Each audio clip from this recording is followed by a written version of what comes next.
మనం ఇప్పుడు మహారాష్ట్రలోని పూణేలో ఉన్నాం.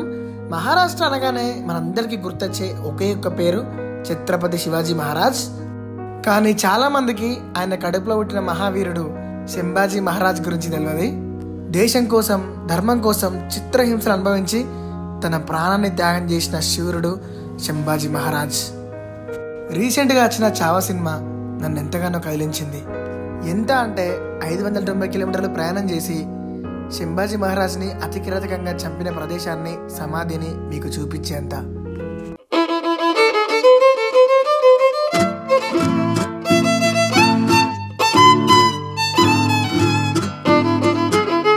పుణే నుంచి ఆల్మోస్ట్ ఒక 30 కిలోమీటర్ల దూరంలో ఉంటుంది తులాపూర్.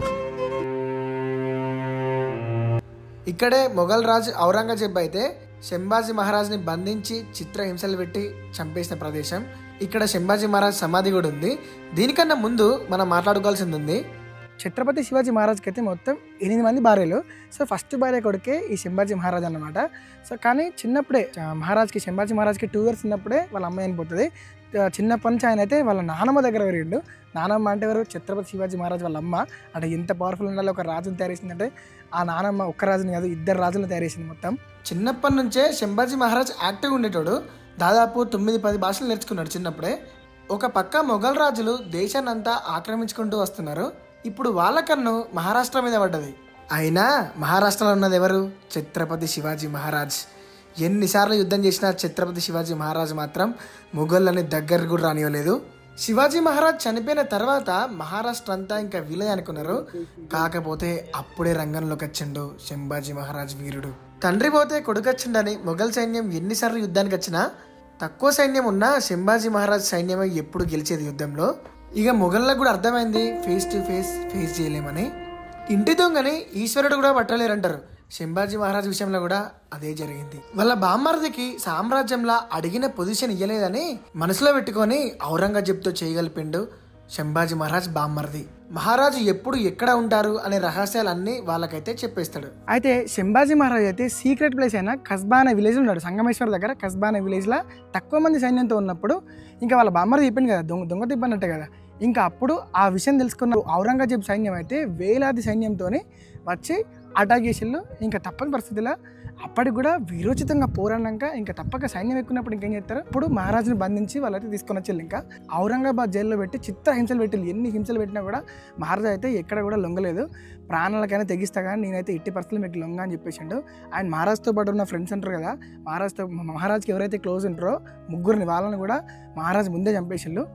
ఆయన ఫైనల్గా అయితే తులాపూర్ ఉంది కదా, ఈ తులాపూర్ తీసుకొచ్చి అయితే వాస్తవానికి ఔరంగజేబ్ అయితే సంభాజీ మహారాజ్కి 3 కండిషన్స్ పెట్టిల్లంట. ఆ 3 కండిషన్స్ని ఒప్పుకుంటే మాత్రం నిన్ను ఏం చేయం వదిలేస్తాం, లేకపోతే మాత్రం చంపేస్తామని చెప్తారంట. ఆ 3 కండిషన్స్ ఏంటంటే, ఫస్ట్ కండిషన్ ఏంటంటే సంభాజీ మహారాజ్ ఇస్లామిక్గా కన్వర్ట్ కావాలంట. అండ్ సెకండ్ వన్, సంభాజీ మహారాజ్కి ఉన్న ఆస్తులన్నీ ఔరంగజేబ్ ముఘల్స్కి అప్పచెప్పాలంట. అండ్ థర్డ్ వన్, ముఘల్సే గొప్ప అని ఒప్పుకోవాలంట. ఈ మూడిట్లో సంభాజీ మహారాజ్ అయితే దేనికి ఒప్పుకోలేదు. నేను చచ్చిపోతే మాత్రం ఛత్రపతి శివాజీ మహారాజ్ బిడ్డగా చనిపోతే కానీ, సింహం బిడ్డగా చనిపోతే కానీ నేనైతే ఒప్పుకోనని చెప్పిండంట. సంభాజీ మహారాజ్ని ఎట్లి ఇబ్బంది పెట్టిల్లంటే వేడి నిప్పు రాడ్లతోని 2 కళ్ళల్లో గుచ్చేసిళ్ళు, 4 కోసి కుక్కలకేసిళ్ళు, గోర్లు కటింగ్ వేర్లతో పీకేసిళ్ళు. ఇదంతా చేస్తుంటే కూడా ఆయనలో భయం వల్ల కనిపించలే. 40 రోజులు ఎంత హింస పెట్టినా ఆయన నోట్లకెళ్ళి వచ్చేది ఒకే పదం, జై జగదాంబ. ఇంకా ఆయన ధైర్యాన్ని వాళ్ళు చూడలేక ఇదే తులాపూర్లో ఇదే ప్లేస్లో ఆయన తల మొండాన్ని వేరు చేసి వాడిని మొత్తం ముక్కలు నరికి ఇక్కడున్న ఆయన నిలబడేసిండు. ఆయన ఫైనల్గా ఇదే ఆ చావా ఛత్రపతి సంభాజీ మహారాజ్ సమాధి.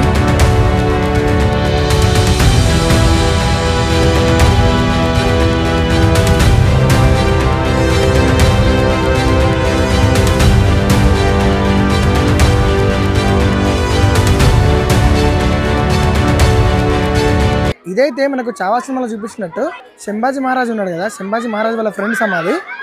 సినిమాలో లాస్ట్ దాకా ఉంటాడు కదా మహారాజ్ గారితో, ఆయన సమాధి. అండ్ మహారాజ్ అయితే నరికిల్ కదా కన్నే వేసిలంట ఈ నదిలోనే. ఆప్కా యही गाँव है ना भाई? वो सच्ची स्टोरी पूरा यहाँ पे डाला महाराज को. यहाँ पे क्या हुआ? यहाँ पे इनको यहाँ सिर, ये जो कट है ना, सिर कट यहाँ पे हुआ, यहाँ कट किया उनको, यहाँ पे वो मर गया इधर महाराज. संभाजी महाराज को जो छल कपट से औरंगजेब ने ये किया, वो समाधि उनका संभाजी महाराज, छत्रपति संभाजी महाराज जी का।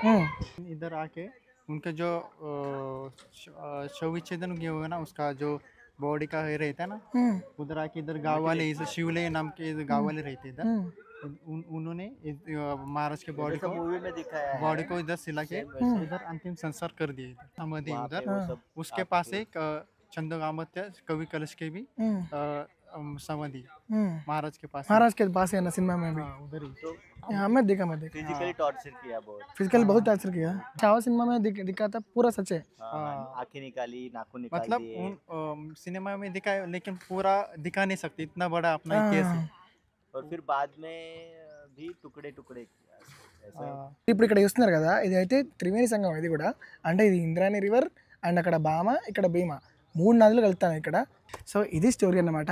చావా సినిమాలో కూడా same as it is almost సిమిలర్గా మస్తు పెట్టిల్లు. చావా సినిమా కూడా ఎవరన్నా సినిమా చూడకపోతే ఇంకా చూడండి. అండ్ ఇంకా తెలుగులో అయితే సినిమా కూడా చాలా బాగుండు.